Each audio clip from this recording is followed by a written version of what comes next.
Let's jump to the numbers, specifically with children. I'm going to talk about testing because I know that's a huge issue here, but you talk about the responsibility of people who are unvaccinated. And we here at NewsNation have talked to people from every background, every walk of life, many of whom have been vaccinated, many who decide that they don't want to get vaccinated. And I'm going to ask my producers to put up a graphic here. We have numbers from the CDC, 334 children in the hospital between December 21st and December 27th. That's up 58.1%. from the previous 7 days. On your screen there, that's about 0 to 4 cases per 1.1 million.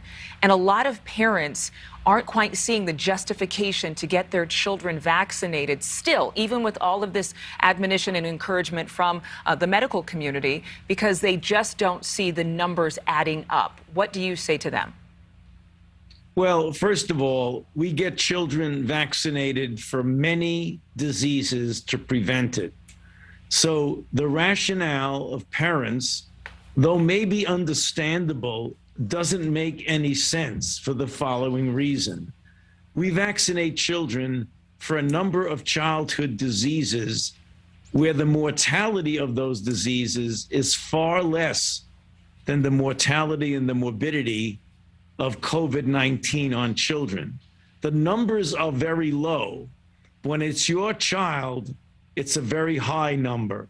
So if you look at the number of children right now going to the hospital who are in trouble, getting seriously ill, you almost have to say it's the responsibility of the parent to protect their child. It is true that when you compare the hospitalizations and severe illness in young children compared to adults, particularly the elderly, there's no doubt that the likelihood of getting seriously ill of a child is less than for an adult when you're dealing with COVID-19. But that doesn't mean that children do not get seriously ill.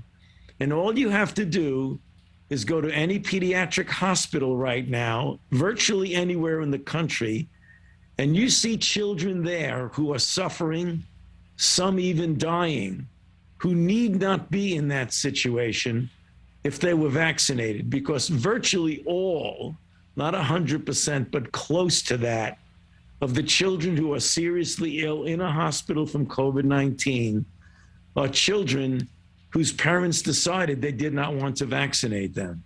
Well, that is avoidable. There are a lot of people who have heard your message loud and clear. In fact, we were looking at statistics again from the CDC. Right now, we have 77.9% of people ages 5 and up who have received their vaccination. What is the magic number that you and the medical community are looking for in terms of stopping the spread of this virus? Well, we want everybody to be vaccinated, so there's no magic number to spread. You get as many children and as many adults as you possibly can, because each individual needs to be protected. And the more individuals that are protected, the better society does in controlling the outbreak.